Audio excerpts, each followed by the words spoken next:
Hello hi నమస్తే welcome to MK media. నేను మీ మధు కళ్యాణ్.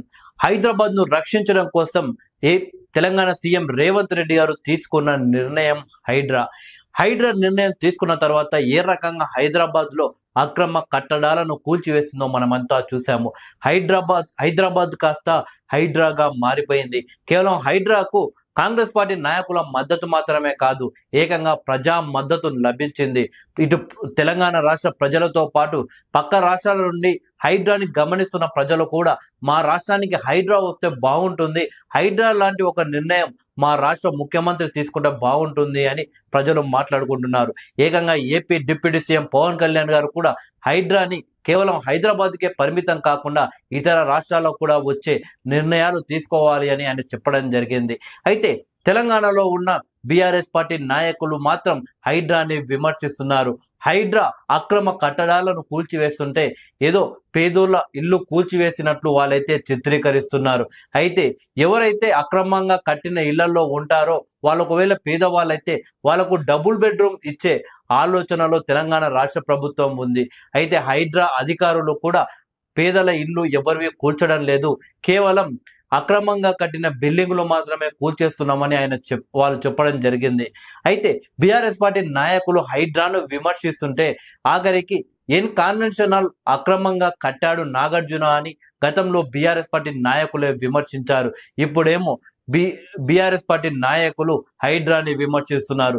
ఏదో నాగార్జున గారు రేవంత్ రెడ్డి గారు డబ్బులు అడిగితే నాగార్జున గారు ఇవ్వనందుకు హైడ్రా అధికారులు కన్వెన్షన్ కూల్చివేసినట్లు వాళ్ళు మాట్లాడుతున్నారు. అంటే 10 సంవత్సరాలు బీఆర్ఎస్ ప్రభుత్వంలో ఉన్న సందర్భంలో కన్వెన్షన్ కూల్చకపోవడానికి కారణం ప్రతి ఏటా బీఆర్ఎస్ పార్టీ నాయకులకు నాగార్జున గారు 100 కోట్లు ఇచ్చేవాళ్ళ అని చెప్పేసి ప్రజలు ప్రశ్నిస్తున్నారు.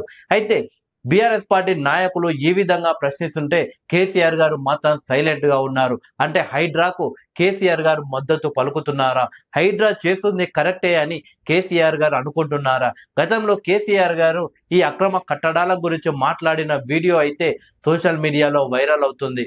కేసీఆర్ గారు మాట్లాడిన మాటలు ఏంటంటే, హైదరాబాద్ లో అక్రమంగా 28,000 అక్రమ కట్టడాలు కట్టడం జరిగింది. ఇకపై భవిష్యత్తులో హైదరాబాద్ లో అలాంటి అక్రమ కట్టడాలకు అనుమతులు ఉండవు. ఒకవేళ అలా ఎవరైనా కట్టడానికి ప్రయత్నాలు చేస్తున్నా కానీ వెంటనే ఆపేయండి, అనవసరంగా మీ డబ్బులు వృధా చేసుకోకండి, ఆ అక్రమ కట్టడాలను కూల్చివేస్తాం, మేము ఎట్టి పరిస్థితుల్లో ఇకపై అక్రమ కట్టడాలను కట్టనిచ్చే ప్రసక్తే లేదు అని కేసీఆర్ గారు హెచ్చరించడం జరిగింది.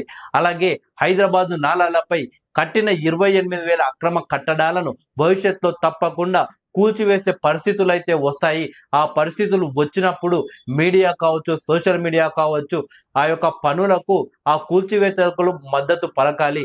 ఎందుకంటే అది అక్రమ కట్టడాలు కాబట్టి మన నగరాన్ని మనం కాపాడుకోవాలి అంటే అలాంటి అద్భుతమైన నిర్ణయం, అలాంటి ఒక గొప్ప నిర్ణయం తీసుకోవాల్సిందే. అది భవిష్యత్తు ఆ నిర్ణయాలు తీసుకుంటారు, అప్పుడు మీరంతా సపోర్ట్ చేయాలి అని చెప్పేసి మీడియాను కూడా కోరడం జరిగింది కేసీఆర్ గారు. కానీ కేసీఆర్ గారి ప్రభుత్వంలో అలాంటి నిర్ణయం తీసుకోలేదు. కానీ రేవంత్ రెడ్డి గారు తీసుకొని ఆ అక్రమ కట్టడాలను కూల్చివేస్తూ ఆ హైదరాబాద్ నగరాన్ని కాపాడే ప్రయత్నం చేస్తున్నారు. కాసేపటి క్రితమే ఒక వీడియో చూసాము. ఏకంగా ఒక వ్యక్తి చెరువులోనే అది అక్రమ బిల్డింగ్ కట్టడం జరిగింది.